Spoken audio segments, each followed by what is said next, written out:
Primera de Tesalonicenses capítulo 1 y vamos a comenzar en el versículo 4.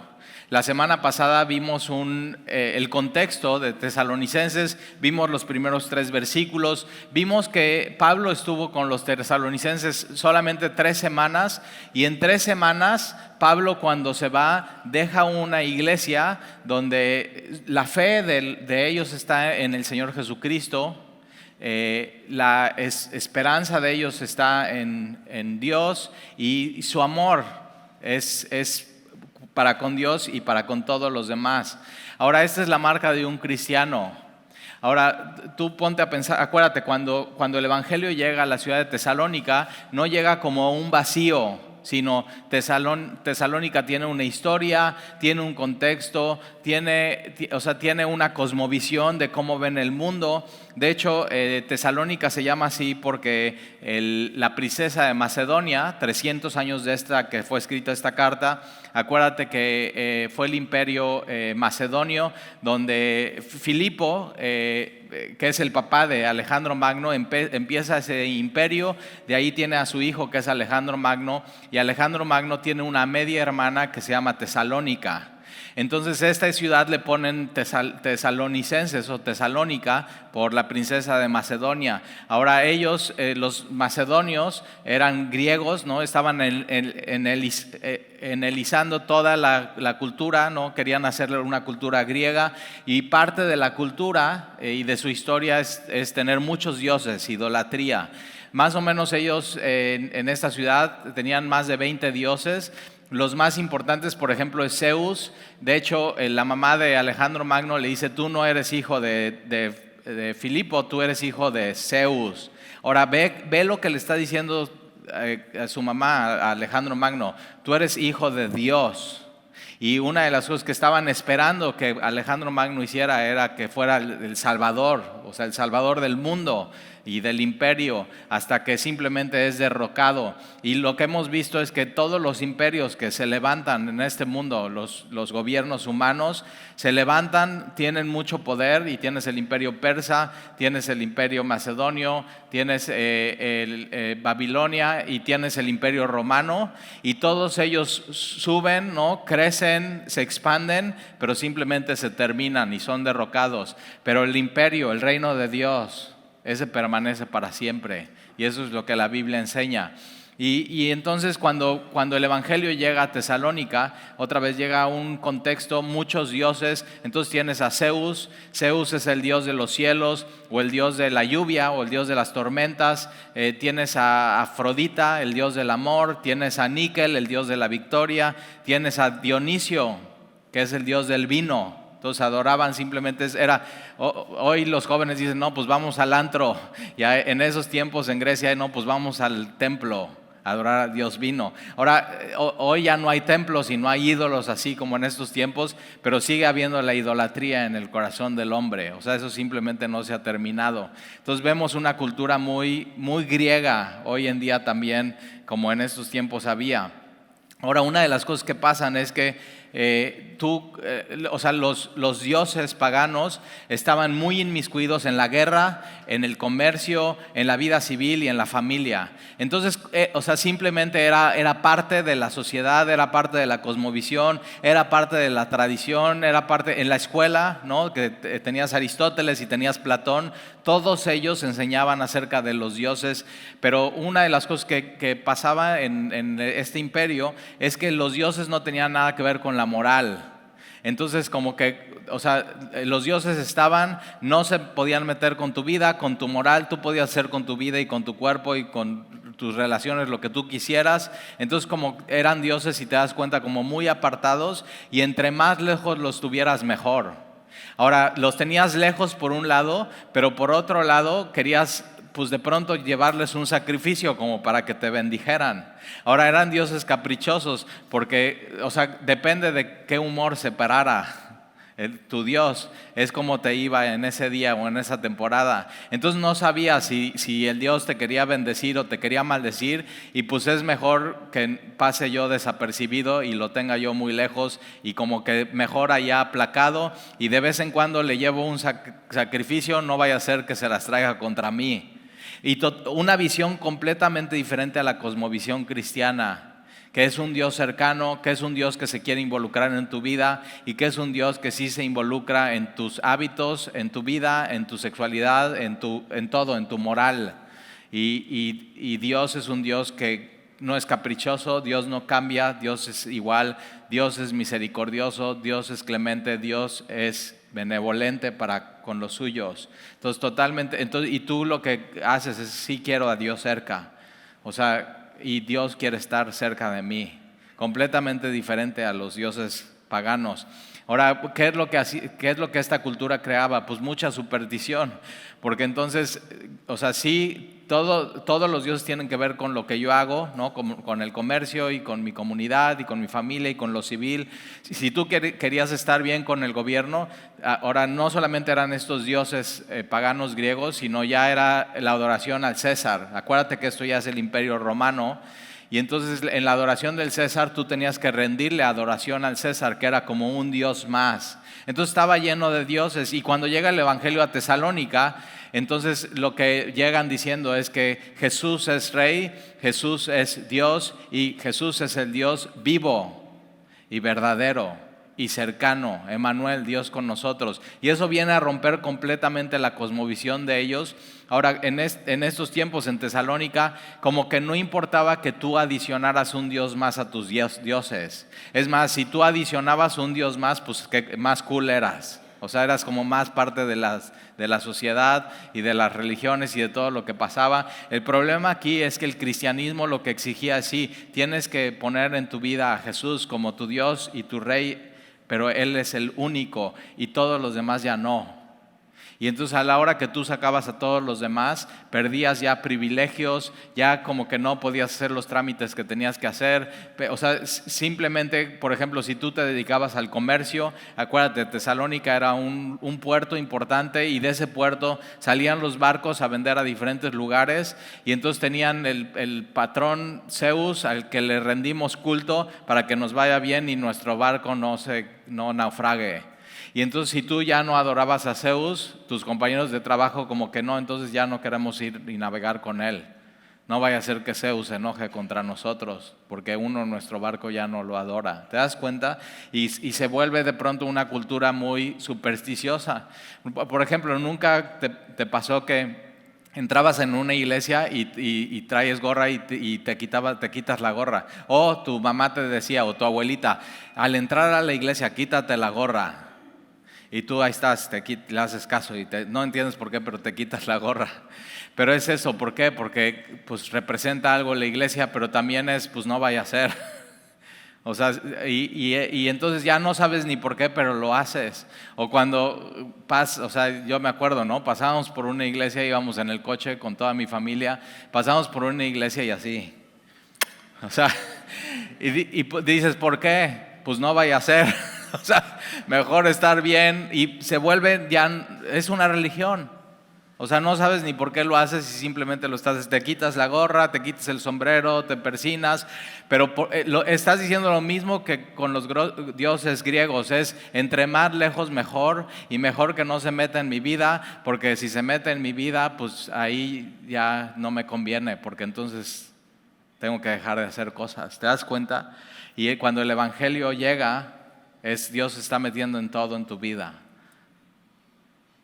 Pero Dios y ve, es Dios. Entonces, acuérdate, el evangelio llega a este contexto supersticioso y religioso y completamente pagano. Y es una iglesia perseguida. O sea, y versículo 4.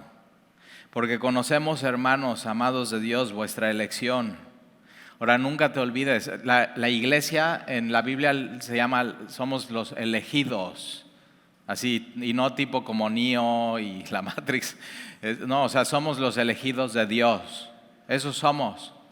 La iglesia somos los elegidos de Dios. Nosotros no elegimos a Dios, Él primero nos eligió a nosotros desde antes de la fundación del mundo. Ahora hay gente que batalla con esto, porque tú puedes estar aquí y decir, ay, qué mala onda, y cómo sabes si tú eres el elegido, y qué tal si yo no soy el elegido, y así, y pelear con eso. Deja de pelear con eso. ¿Quieres saber si eres elegido de Dios o no? Tú elígelo a Él y entonces sí eres elegido. O sea, resuelve ese problema hoy. Dios te eligió y entonces tú puedes elegirlo a Él. Por eso aquí Pablo dice que conocemos hermanos, y hermanos está hablando o sea, somos parte de la iglesia y somos hermanos en Cristo. Es una nueva creación de Dios, la iglesia.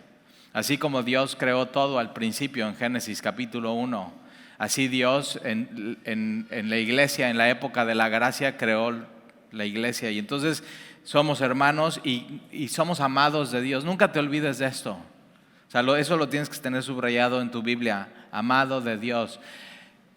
O sea, en la época de los tesalonicenses, nunca decían, ay, Zeus te ama, hermano. O sea, no, Zeus no me ama. O sea, Zeus es un berrinchudo y si quiere, él me puede maldecir hoy. Y es Dios y no habría nada que hacer. Y por eso mejor le voy a dar un sacrificio para que como que se aplaque y como que pase desapercibido. O sea, entre más lejos tenías a los dioses, mejor. Y Dionisio, el dios del vino, o sea, no te ama, te quiere destruir. O sea, te quiere destruir. ¿Quién le ha hecho bien la abundancia de vino en su vida? Nadie. Nadie le hace bien eso. Y por eso Dionisio no te ama, Zeus no te ama, Afrodita, la diosa del amor y del sexo, no te ama. ¿Sabes? Y otra vez son dioses muertos, el vino muerto. Pero Dios viene a romper con eso y Dios dice, yo les amo. Y su amor, su intención quedó clarísima. Su amor se vio mandando a su Hijo y en la cruz del Calvario. O sea, una vida completamente entregada para nosotros. Él dio su vida por ti y por mí. Entonces eres amado de Dios y dice, conocemos, hermanos amados de Dios, vuestra elección. El cristianismo se trata de tú eliges. ¿Tú eliges qué? ¿Dónde vas a poner tu fe? ¿Dónde vas a poner tu amor? ¿Y dónde vas a poner tu esperanza? Y eso es lo que tenían los tesalonicenses. Ahora, tú puedes estar aquí hoy y no conocer nada del cristianismo, y no conocer a Dios, y no conocer nada de Jesús. Y tú has puesto tu esperanza en algo. Tú has decidido amar algo. Y tú has decidido poner tu fe en algo. Es cuestión de que me regales 20 minutos y que decidas abrir tu corazón. Yo te hago unas preguntas y al final puedo saber en qué has puesto, qué es tu Dios. Así que es tu Dios. O sea, eso es nada más una conversación. ¿En qué pasas tiempo? ¿En dónde pones tu dinero? ¿Cómo vives tu vida? ¿Qué es lo que más amas? El cristianismo realmente es una decisión de qué vas a amar en tu vida. Si vas a amar este mundo o vas a amar a Dios. Si vas a amar las cosas terrenales y las que pasan, o vas a amar lo eterno y vas a amar a Dios. El cristianismo es una cuestión del corazón, de tus anhelos, de dónde pones tu esperanza. Ahora las esperanzas cambian. O sea, piensa en esto, en qué estás poniendo tu esperanza. Y si te acuerdas, cuando tenías 20 años, ¿cuál era tu esperanza? No, pues encontrar una chica o un chico. O sea, esa era, como que tu esperanza era terminar tu carrera, tu esperanza era conseguir un trabajo. Ahora, la esperanza de uno de 20 es diferente a uno de 50, ¿verdad? Ya no tienes esa esperanza, tienes otras esperanzas. Pero ahora tú te puedes hacer viejo esperando tu esperanza y simplemente nunca llegar. Pero la marca del cristiano es que él ha decidido poner su esperanza en Jesucristo. Eso es. Toda mi esperanza está en Jesús, toda mi esperanza está en Dios. No estoy esperando ni otra cosa sino a Él mismo.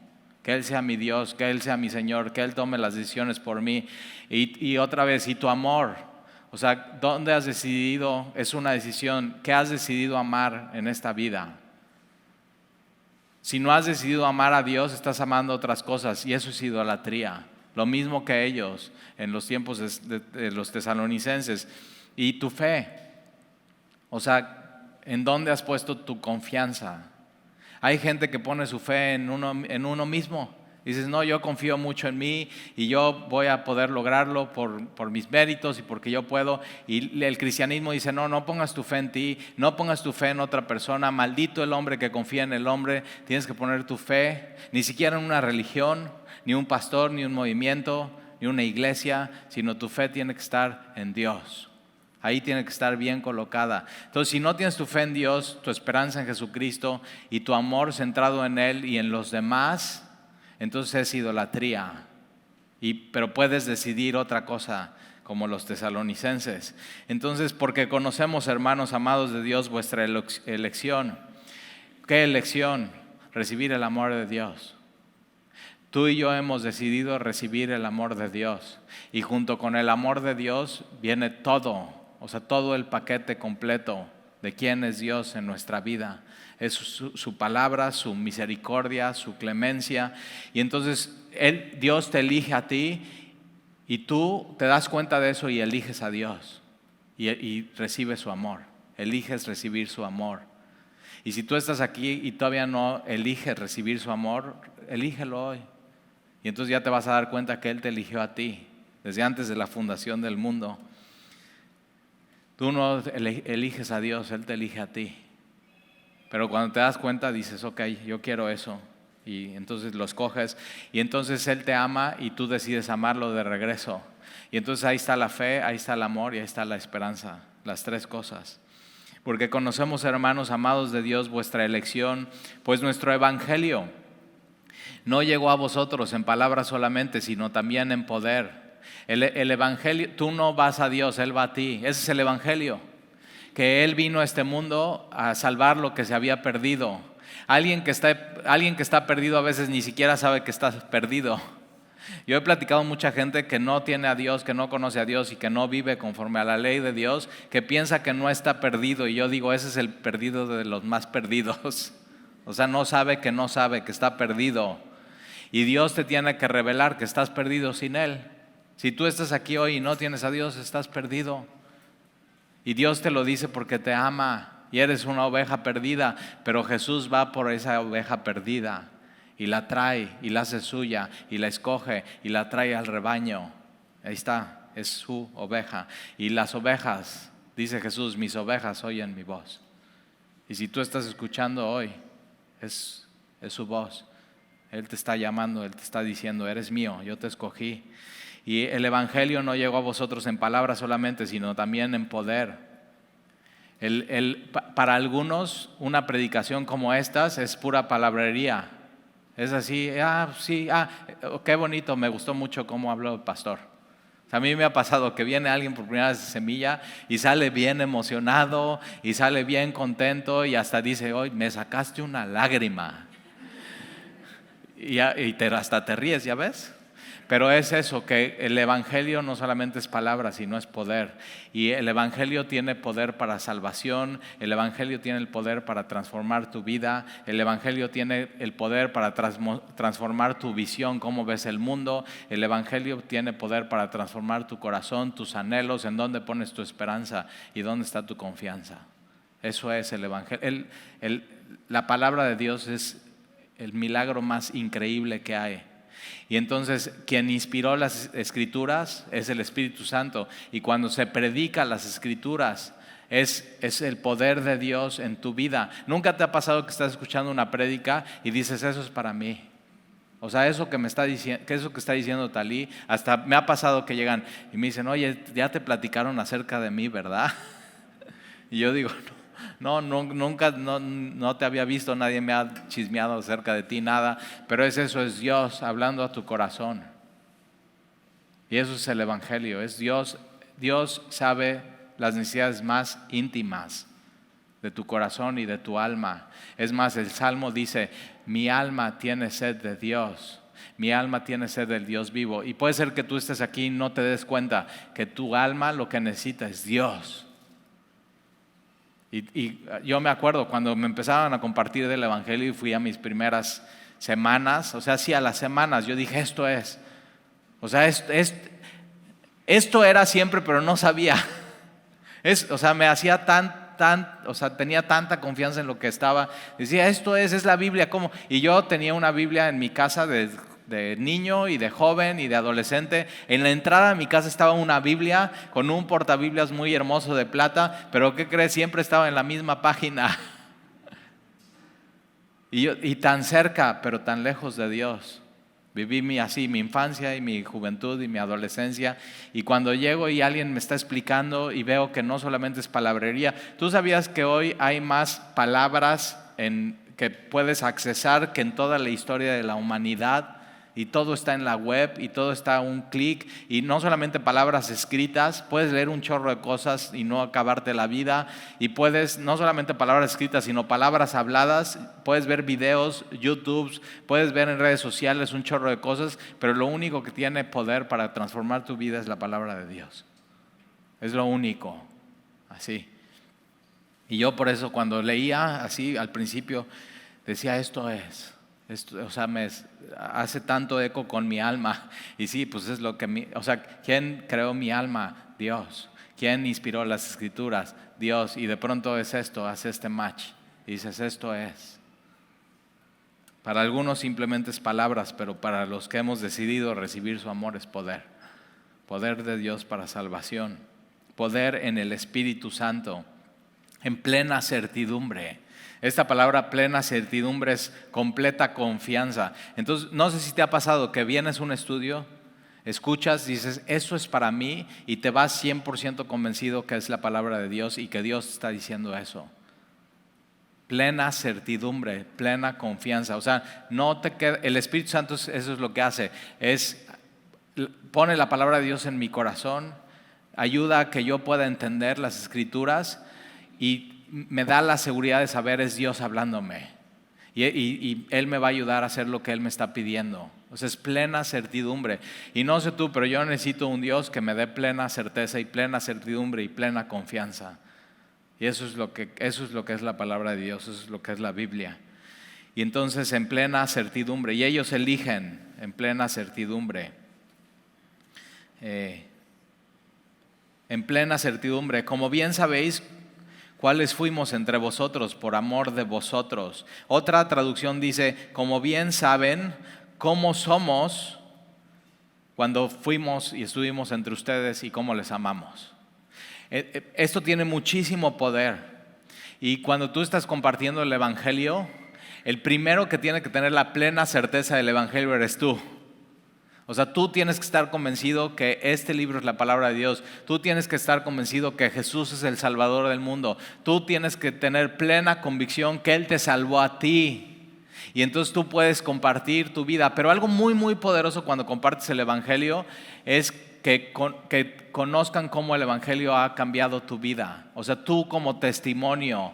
Eso es el poder de Dios también en tu vida para compartir a los demás, que sepan, o sea, que te abras con ellos y les digas, mira, esto es, que te conozcan. Y Pablo cuando estuvo con los tesalonicenses estuvo 3 semanas, pero esas 3 semanas se abrió, fue vulnerable, les platicó su testimonio, les enseñó quién era Jesús, y ellos pudieron ver, por ejemplo, en el capítulo 2, Pablo dice, y ustedes saben que cuando estuve entre ustedes, yo trabajé con mis manos. O sea, Pablo les enseñaba cómo se veía una vida cristiana.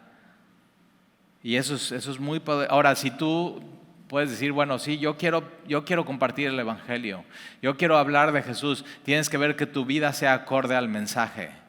Porque es muy poderoso cuando das el mensaje y tu vida es acorde al mensaje. Eso es muy poderoso y eso Dios lo usa en tu vida. Versículo 6. Y vosotros viniste a ser imitadores de nosotros y del Señor. Esta palabra imitador en el original es de donde viene nuestra palabra mimo. Sí sabes que es un mimo, ¿verdad? O sea, alguien que está imitando a alguien, ¿no? A hacer algo, y ahí tienes al mimo que no tiene un cristal, pero está lavando un cristal. Y Pablo está diciendo eso. Ustedes fueron imitadores de nosotros, pero no nada más de nosotros, sino del Señor Jesucristo. La fe en Dios se puede imitar. Tú puedes ver cómo un cristiano ama. Tú puedes ver, por eso Pablo dice, cuando nosotros fuimos, ustedes se dieron cuenta cómo estábamos entre ustedes y les amamos. Ahora, alguien puede decir, o sea, para mí el evangelio es pura palabrería, para mí el evangelio no tiene ningún impacto, pero algo que no puede ir la gente en contra de eso es de tu vida y de tu testimonio. Toma a una persona y bendícela y ámale y muéstrale semana tras semana cómo se ve el amor de Dios. O sea, muéstrale. ¿Y cómo van a poder ir en contra de eso? Eso es simplemente muy poderoso. Y entonces Pablo les dice, y ustedes vinieron a ser imitadores de nosotros y del Señor. ¿De qué Señor? Del Señor Jesús. Es eso, somos imitadores del Señor Jesús.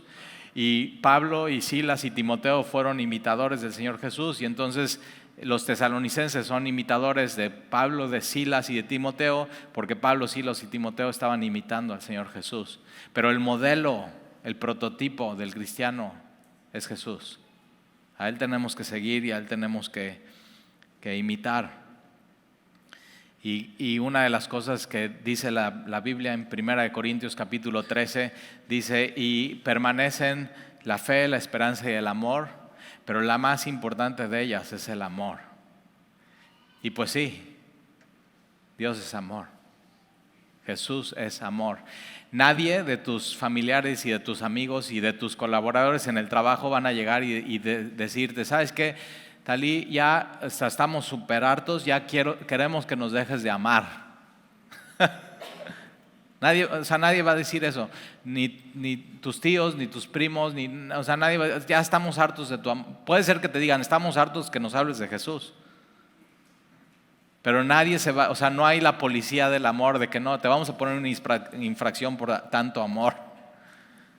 Y eso es un testimonio súper poderoso de la comunidad cristiana, el amor para con los demás, que permanece y sigue. Y entonces vosotros viniste a ser imitadores de nosotros y del Señor, recibiendo la palabra en medio de gran tribulación. Hay de dos, o recibes la palabra o rechazas la palabra. Ahora ellos, los tesalonicenses, recibieron la palabra en medio de gran tribulación. Ahora aquí la palabra tribulación es cuando se oprime algo, pero la fuerza viene de fuera. Es una opresión externa. Ahora, cuando ellos reciben el evangelio, acuérdate, están diciendo, nadie más es rey, nadie más es Dios, sino solamente Jesús. Es el Dios vivo y verdadero. Entonces estamos quitando todo lo demás, Él es. Y entonces viene una opresión y una fuerza de lo externo y de la sociedad civil y de tus amigos y de tus compañeros y de la gente de tu trabajo por haber tomado esa decisión, y te quitan beneficios y todo, pero es una opresión que Dios permite en la vida de los tesalonicenses, y a veces Dios permite en nuestra vida, pero tiene esta idea, como cuando alguien oprime una uva. Si tú oprimes una uva con demasiada fuerza, ¿qué va a pasar? ¿Qué va a salir? Jugo de uva. ¿A qué niño no le gusta el jugo de uva? O sea, tú tienes tus juguitos de uva ahí en el refri y te haces mejor amigo de los niños. ¿Por qué? Porque tiene un sabor agrio y al mismo tiempo dulce y es delicioso. O sea, te puedes tomar todos los botecitos de tu refri. Pero fíjate, para obtener esos tuvo que haber habido presión en la uva. También se usaba en el términos para los olivos o las aceitunas. Si tú aprietas una aceituna, ¿qué sale? Aceite. ¿Cuál? De oliva. El más puro, el más rico, el más nutritivo, el más preciado. Y a veces Dios permite en nuestra vida tribulación. Es una opresión externa. ¿Para qué? Para que salga algo preciado de eso. Las tribulaciones en la vida del cristiano y del creyente no son para destruirnos, sino para sacar algo al final preciado y algo bueno. Ahora, nunca como cristianos estamos, Señor, por favor, quiero que saques algo bueno de mí, mándame una buena tribulación. No eres así, por favor. Pero date cuenta de esto, que en las épocas de mayor crecimiento y madurez en tu vida han sido por eso. Por pruebas difíciles que te oprimen, cosas externas, y que al final te das cuenta de esto malo, aprendí, maduré un par de canas, arrugas, pero salió algo bueno. Y puedes decir como cristiano al final, qué bueno que sucedió, o sea, no quiero que vuelva a pasar. Señor, líbrame de otra así, pero qué bueno que me pasó porque no soy el mismo de siempre. ¿Cuándo crece el ser humano? ¿Cuando todo está bien en su vida? ¿O cuando vienen circunstancias difíciles? Y entonces en las circunstancias difíciles, ¿qué haces? Te aferras a Dios, decides seguirle amando y poner toda tu esperanza en Él. Y creces como humano, creces como cristiano, creces en experiencia. Y eso o sea, las tribulaciones en la vida del cristiano no son para destruir, sino para sacar algo bueno, así como la uva y como la aceituna. Dice Talí, pero qué, o sea, sí oprime, sí, pero sale algo bueno. Puede ser que tú estés ahorita en medio de eso y tienes que saber que Dios lo va a usar para algo bueno en tu vida. Entonces empiezas a ver la tribulación y la aflicción de diferente manera. Entonces puedes decir, no sé qué va a salir de esto, pero confío en Dios que va a salir algo bueno. Porque Romanos 8:28, porque todas las cosas ayudan a bien a los que aman a Dios. Otra vez, el cristianismo es qué vas a decidir amar en tu vida, en tu corazón. Si lo terrenal, lo terrestre o lo celestial y lo eterno. ¿A qué te vas a aferrar? Y entonces ellos recibieron la palabra de Dios en medio de gran tribulación con gozo del Espíritu Santo. El gozo es interno, porque viene del Espíritu Santo que mora en ti como cristiano. Eso es, la tribulación es externa y al mismo tiempo mientras lo externo está apretando tu vida, tú puedes tener en lo interno gozo del Espíritu Santo. Ahora, lo interno va a pasar. Todas las tribulaciones, por más duras que sean, pasan y son momentáneas. Aunque cuando estés en medio de eso dices, nunca va a terminar. Todas las tribulaciones son leves comparado con la eternidad.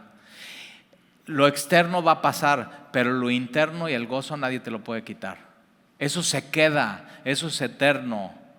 Ahora puedes decir, yo creo que yo ocupo gozo en mi vida hoy. Ok, tú necesitas recibir la palabra de Dios, necesitas más del Espíritu Santo en tu vida para mientras todo eso está pasando en lo externo, en lo interno tengas gozo. Yo necesito gozo. ¿Quién no necesita gozo en el mundo en el que vivimos? O sea, de tantas tragedias y malas noticias y cosas que desalientan y cosas que no consuelan y situaciones, o sea, que Dios permite en la vida del creyente. Pero acuérdate, en medio de eso sí puedes tener gozo. Gozo que venga de Dios, de su salvación, de su amor, de saber, o sea, estoy en esto, pero yo soy elegido de Dios y Dios me ama, soy amado de Dios y he decidido poner toda mi esperanza en Él. Así se ve. Y así los tesalonicenses, así vivieron. 3 semanas de predicación del Evangelio. Si tú llevas 2, 3 semanas en Semilla, ya puedes tomar una decisión. Con lo que has escuchado hasta ahorita, el Espíritu Santo te puede dar plena convicción y ya puedes tomar una decisión en quién vas a confiar, dónde vas a poner tu esperanza y a quién vas a amar, por sobre todas las cosas. Le preguntan a Jesús, ¿cuál es el primero y más grande mandamiento? Y dice, amarás a tu Dios con todo tu corazón, con toda tu alma, con todas tus fuerzas, con toda tu vida. Ama a Dios. Para eso el hombre fue creado, para amar a Dios. Cuando ama otra cosa por encima de Dios es cuando toda su vida se descompone y se arruina. Segundo gran mandamiento, Jesús dice, es semejante al primero, amarás a tu prójimo como a ti mismo. Ahí está. ¿Qué es lo que está diciendo Jesús? Ama a Dios, ama a los demás, cumples toda la ley. Pero eso toma todo tu esfuerzo, todo tu tiempo.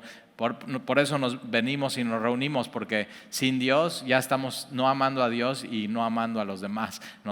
¿Qué hacemos? Un ídolo de nosotros mismos. Somos nuestro propio Dios y nos queremos amar a nosotros mismos. Entonces todo es para mí, todo así, ya. Todos tus deseos y tus anhelos y tus sueños. Entonces, en medio de gran tribulación, con gozo del Espíritu Santo. Fíjate cómo en el versículo 6 ves la segunda y la tercera persona de la Trinidad. El Señor Jesucristo y el Espíritu Santo. El Señor Jesucristo, el Hijo de Dios, la segunda persona de la Trinidad, y el Espíritu Santo, la tercera persona de la Trinidad. Tú necesitas eso en tu vida. Versículo 7. De tal manera que habéis sido ejemplo. Esta palabra ejemplo es tipo, o de donde viene nuestra palabra prototipo. O sea, el prototipo es, este es el modelo, este es el tipo de cristiano. Así se ve un cristiano. Y entonces Pablo dice, ustedes han venido a ser un ejemplo, un tipo del cristiano, un ejemplo a todos los de Macedonia y de Acaya. Macedonia era el norte de lo que es ahora Turquía y Grecia, y Acaya era el sur. Acaya es donde está la ciudad de Corinto. Y entonces ustedes han sido ejemplo de todos los que están en Macedonia y Acaya, que han creído. Todos los que han creído, todos los que deciden creer en Dios, al principio tienen un ejemplo de cómo se ve un cristiano. O tienes que buscar un ejemplo de cómo se ve un cristiano y tienes que decir, ok, yo quiero seguir el ejemplo de un cristiano. Ahora, tienes que seguir un ejemplo de un cristiano maduro, que lleve años, que ya sea probado, que sepa las escrituras, que ame a Dios, que ame a los demás, que se vea su vida. Que tenga esas tres cosas, amor, esperanza y fe. Y después tú te vuelves un ejemplo para alguien más. O estás siguiendo el ejemplo de alguien, pero llega un momento en tu vida donde tú ya puedes ser ejemplo para alguien más. Y tienes que saber esto, o sea, vas a ser ejemplo. La pregunta es que si vas a ser un ejemplo bueno de un cristiano o un ejemplo malo de un cristiano. Pero vas a ser ejemplo. Ahora, si tú dices, Talí, no, yo no me gustaría que nadie, o sea, ser ejemplo para nadie porque tengo que corregir varias cosas en tu vida, corrígelas. Y sé ejemplo de cómo se ve un cristiano. Entonces, los tesalonicenses con 3 semanas ya eran ejemplo para los de Macedonia y Acaya, para todos los que han creído. Ahora fíjate, el ejemplo de Pablo fue Jesús, es el tipo de hombre. Él es el ejemplo, él es el modelo. Y Pablo fue ejemplo para los tesalonicenses, y los tesalonicenses son ejemplo para los de Acaya y Macedonia. Y los de Acaya y Macedonia van a ser ejemplo para alguien más. Y así pasa en tu vida. Es una cadena de personas que son ejemplo, y de pronto tú eres parte de la cadena y tú eres ejemplo para los demás. Al final, para tus hijos, aunque ellos no lo digan, tú eres el mejor ejemplo. Tú eres el mejor ejemplo de cómo se ve un cristiano para ellos.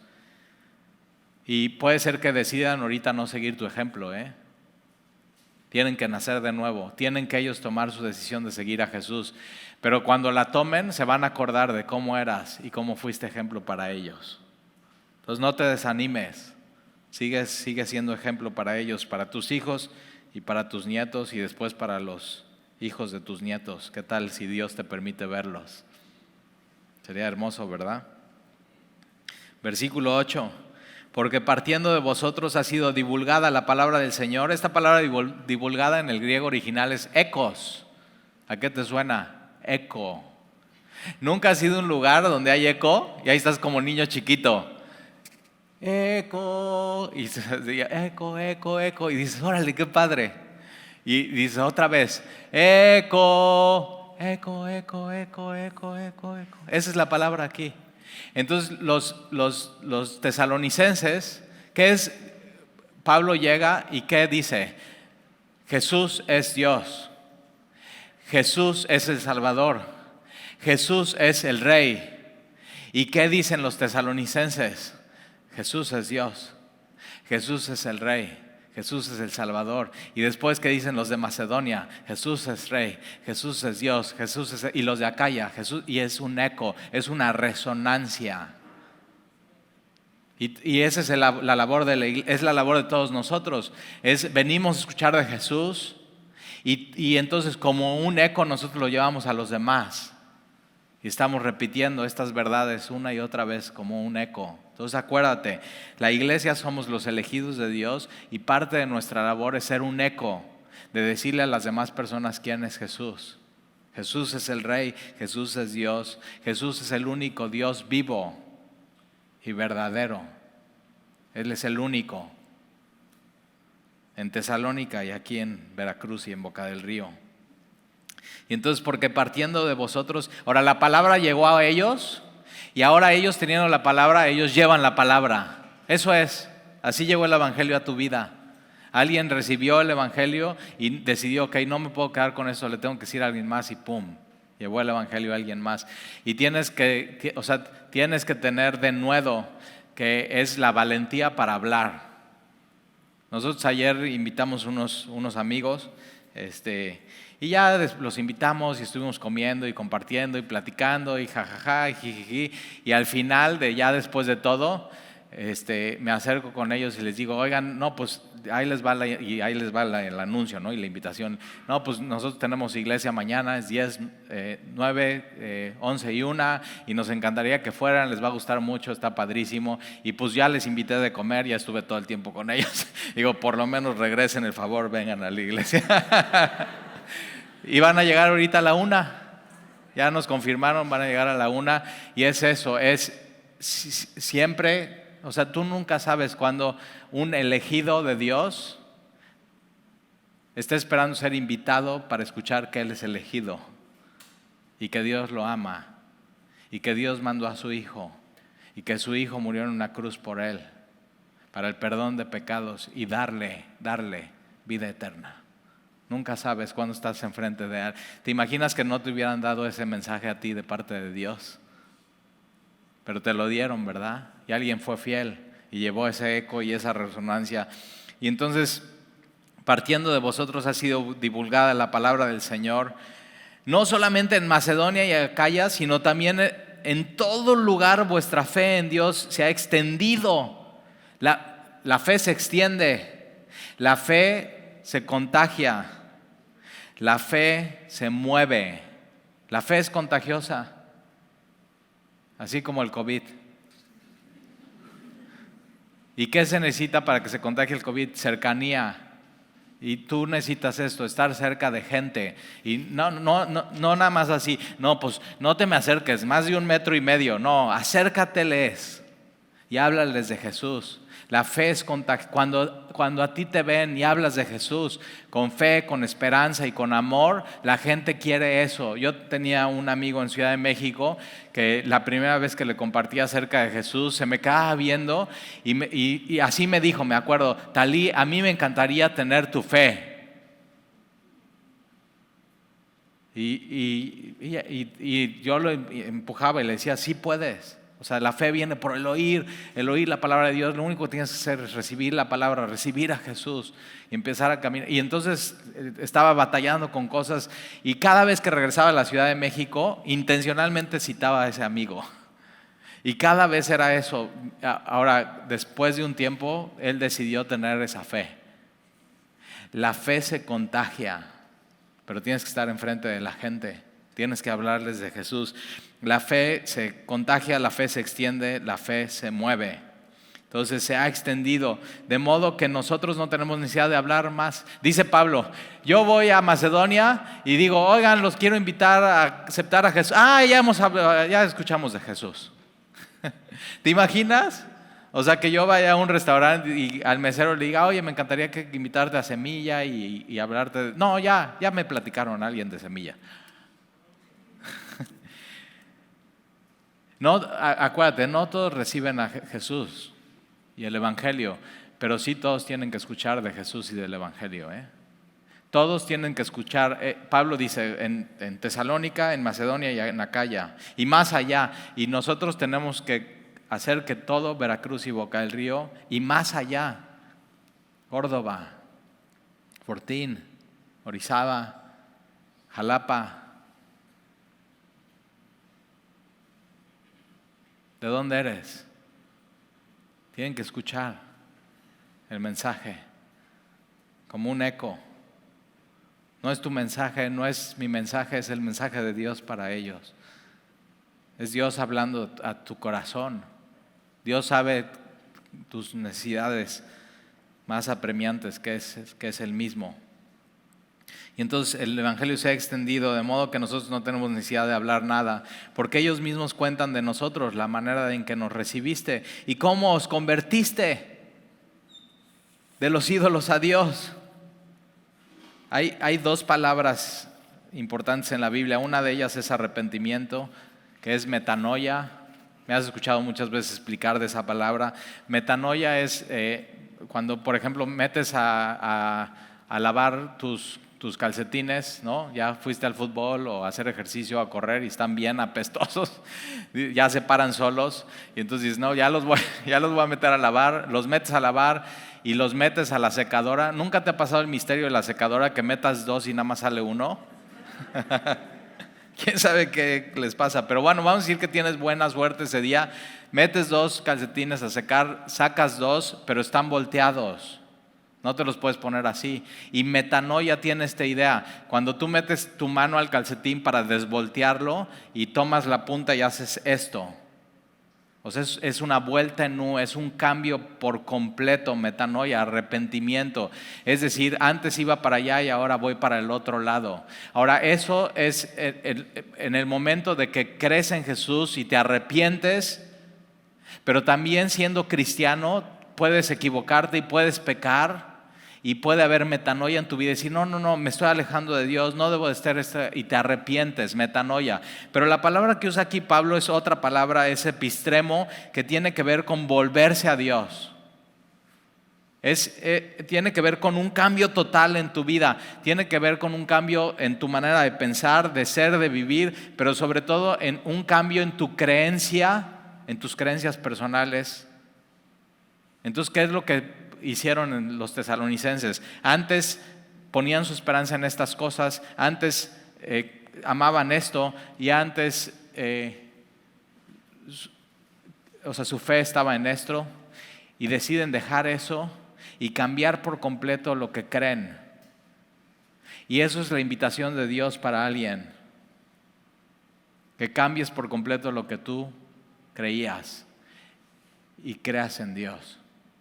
Porque, mira, dice, ¿y cómo os convertiste de los ídolos a Dios?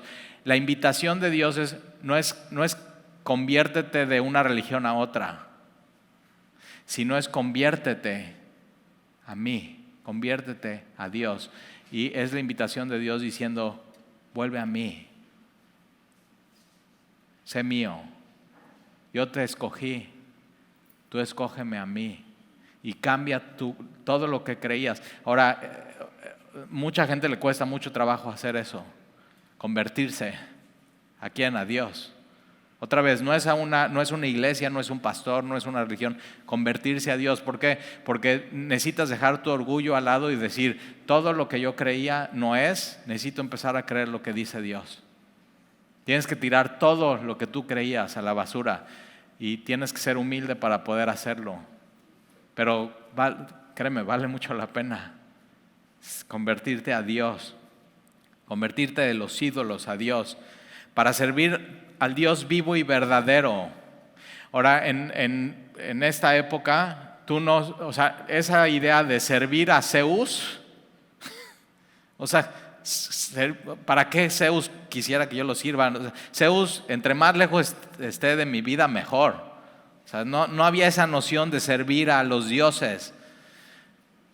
Pero Dios en su palabra nos dice que fuimos hechos para recibir su amor, para amarle a Él y para servir a Él. Entonces es una idea que viene a romper completamente el paradigma y la cosmovisión de todos los que están en Tesalónica. Y tienes que saber que Dios te está llamando a servirle a Él con tu vida, con tu tiempo, con tus dones, con todo lo que tú eres.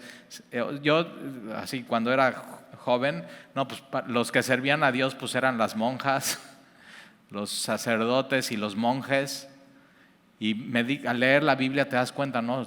O sea, cualquier persona puede y debe servir a Dios. Entonces, Dios te puede usar, mira. Entonces te convertiste de los ídolos a Dios para servir al Dios vivo y verdadero. Todos los ídolos griegos estaban muertos. O sea, el dios del vino, muerto. El dios de la victoria, o sea, eso al final ya muerto. Pero nosotros tenemos un Dios vivo que vino a este mundo y murió en la cruz por ti y por mí, y fue sepultado, pero al tercer día resucitó y vive y reina y quiere involucrarse en todo. Acuérdate, los dioses paganos no se involucraban en la moral, Y Dios sí se involucra en toda tu vida y en tu moral, en lo que haces con tu vida, en lo que haces con tu cuerpo, en lo que haces con tu sexualidad, a quién sirves, cómo usas tu tiempo, se involucra en absolutamente todo. Es un Dios cercano, no un Dios lejano. Es un Dios que nos ama y que quiere pasar tiempo con nosotros. Ese es el Dios de la Biblia. O sea, tan diferente a todo lo que hay y todo lo que se ha enseñado en el mundo entero. Para servir al Dios vivo y verdadero, tú necesitas, en medio de un mundo lleno de confusión y de mentiras, tú necesitas la verdad. Y Jesús dijo eso: la verdad te hará libre. Y tú necesitas eso. Y los jóvenes hoy lo que están buscando es eso, es la verdad. Aquí la palabra verdad se puede traducir también genuino. Jesús es el Dios vivo y genuino. No es un Dios falso, es un Dios auténtico, es el único que tiene el sello. Y hoy los jóvenes están buscando cosas genuinas. No se dan cuenta que está disponible eso en Jesús, pero tienes en Jesús el Dios vivo y el Dios genuino, y está accesible para ti. Y entonces, versículo 10, y esperar. Otra vez, ¿qué estás esperando? Pues depende de qué edad tengas tu esperanza. Pero otra vez, puedes hacerte viejito esperando eso y nunca llegar a tu vida. O puede llegar eso que estás esperando y de pronto decir, pues no es lo que esperaba. ¿Nunca te ha pasado? O sea, ya quiero esto, te lo dan y dices, ay, pues sí, un ratito estuvo bien, pero ya no es lo que esperaba, ya espero otra cosa. Conforme van pasando los años, va cambiando tu esperanza. Pero ¿qué espera el cristiano? Versículo 10, y esperar de los cielos a su Hijo. El cristiano está esperando a Jesús que regrese. El regreso de su Hijo, Jesús, por su iglesia, por los elegidos, por los que son suyos. Y estar esperando a Jesús tiene un efecto en tu vida de purificación. Porque si hoy Jesús viniera, eso es lo que enseña la Biblia, Jesús viene. Así se termina la Biblia en Apocalipsis. Ven pronto, Jesús. Él viene. Él no retarda su promesa. Entonces, si tú supieras que Jesús viene hoy, ¿cómo sería tu agenda hoy? ¿Cómo te vestirías hoy? ¿Cómo hablarías hoy? ¿Con qué amigos estarías hoy? ¿Haciendo qué en tu intimidad estarías haciendo hoy o dejando de hacer? Ahora hay gente que dice, no, pues que no venga hoy. O sea, hoy no. Yo digo, no, yo voy en contra de ti, que sí venga hoy. Y tú no, hoy no. Entonces pon tu vida en orden. ¿Cómo quieres que te encuentre haciendo así el Señor? Tienes que poner tu vida en orden. Y poder decir con libertad, Señor, sí ven hoy por nosotros, Señor. Y esperar de los cielos a su Hijo, el cual resucitó de los muertos. Entonces tenemos un Dios vivo. ¿Tienes miedo a la muerte? Jesús resucitó de la muerte y venció a la muerte, no tengas miedo. El cual resucitó de los muertos, a Jesús, quien nos libra de la ira venidera. Tienes que saber que la Biblia enseña que va a haber un día, el día del juicio, donde Él va a juzgar a los vivos y a los muertos, y su ira santa caerá sobre los que no consideraron a Dios en esta vida, los que no le recibieron, los que lo rechazaron, los que una y otra vez Jesús les estuvo invitando y les estuvo recordando, te he elegido a ti, y tú dices, pues yo no te elijo a ti. Un día vendrá el día de la ira, justa ira de Dios sobre los hijos de desobediencia, pero Jesús nos ha librado de ese día. Y si tú tienes a Jesús en tu vida, la ira de Dios ya no estará en ti, porque ya cayó en Jesús en la cruz del Calvario. Por eso Él es el Salvador, por eso Él es el rescatador, Él es el que nos libra del día de la ira. Y la Biblia enseña eso, que vendrá la ira venidera y justa de Dios a este mundo, pero es Jesús el histórico, el crucificado, el resucitado y el ascendido, el Hijo de Dios, el Dios vivo y verdadero y auténtico, El Dios genuino, Él es el que nos libra y nos salva de la ira venidera. Ya no estamos puestos para ira, sino para salvación. Entonces, ve esta iglesia, en 3 semanas entendieron todo esto.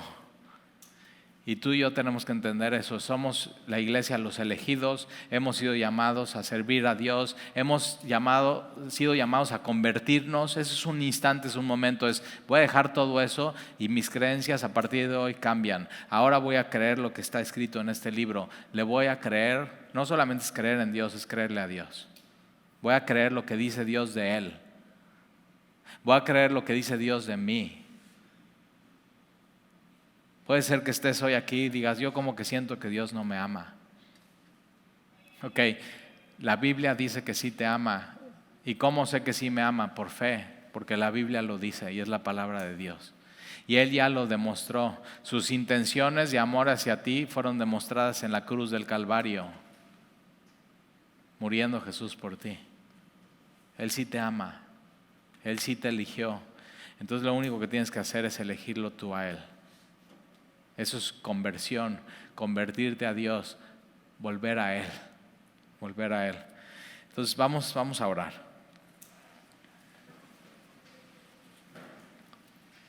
Señor, te damos gracias porque en esos tiempos, en los tiempos de los tesalonicenses, nadie decía, ven pronto Zeus, porque todo el mundo quería tener a Zeus lejos.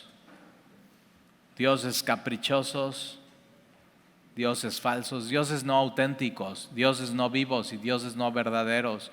Y el día de hoy sí podemos decir nosotros, ven pronto Señor Jesús. Y esa es nuestra esperanza, porque tenemos un Dios que es cercano, tenemos un Dios que nos ama, tenemos un Dios que sí se involucra en todos los aspectos de nuestra vida. Y qué bueno, Señor, gracias, porque nosotros la hemos regado una y otra vez. Involúcrate, Señor, en nuestra vida. Dinos qué hacer con nuestro cuerpo, dinos qué hacer con nuestra profesión, dinos qué hacer con nuestros matrimonios o nuestra soltería. Dinos tú, Señor, guíanos. Te necesitamos. Y gracias, Señor, porque tú un día nos dijiste, sígueme. Y nosotros decidimos seguirte y recibir tu palabra y te elegimos a ti. No sin antes tú elegirnos a nosotros para derramar tu amor en nuestros corazones. Entonces, Señor, ayúdanos a que nuestra fe esté completamente puesta en Dios, nuestra esperanza completamente en Jesús y nuestro amor, nuestro corazón sea para ti, Señor, y para nadie más. No permitas que amemos algo sobre ti, porque eso es idolatría. Entonces, Señor, rompe todo eso en nuestra vida. Quítalo, Señor. Ayúdanos y te lo pedimos. Ayúdanos a vivir en libertad, libres del pecado, libres del miedo, libres de la ira venidera, teniéndote a ti, Señor Jesús. Y te lo pedimos. Gracias por recordarnos que nos amas, Dios. Hoy necesitamos una vez más escuchar eso de tu voz. Danos convicción de que esto es tu palabra y tú, Señor, estás hablando a nuestro corazón. Y te lo pedimos en el nombre de Jesús. Amén.